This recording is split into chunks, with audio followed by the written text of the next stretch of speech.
Dalili za mkojo ni za kawaida sana katika jamii, zikiathiri karibu 15% hadi 20% ya watu wote. Wagonjwa wengi wa aina hii, wanaume, wanawake, wavulana, wasichana na watoto, wanaweza kutibiwa kwa kutumia uchunguzi usioingilia mwili. Lakini wapo baadhi ya wagonjwa ambao hawajibu vizuri kwenye matibabu au wana matatizo mengine yanayoambatana ambayo yanaweza kuhitaji uchunguzi wa kina zaidi ili kubaini kwa usahihi kinachoendelea kwenye kibofu. Na njia bora ya kufanya hivyo ni kwa kutumia uchunguzi wa video urodynamics. Je, tunafanya nini kwenye uchunguzi wa video urodynamics? Sehemu ya video, kama neno linavyopendekeza, ni kuona kinachoendelea kwenye kibofu na sehemu ya kutoka mkojo wakati kibofu kinashikilia mkojo na tunapotoa mkojo.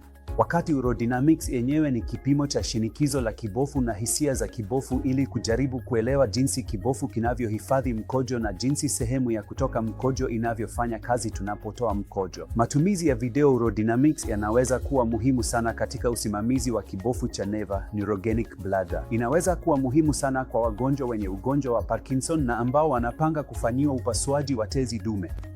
Baadhi ya wanaume wenye ugonjwa wa Parkinson wanaweza kuwa na hali zinazofanana na Parkinson ambazo hazijibu kabisa matibabu ya upasuaji wa tezi dume, na kutofautisha hali hizi mbili kunahitaji matumizi ya video, kwa sababu urodynamics ya kawaida hushindwa kutofautisha hali hizi mbili.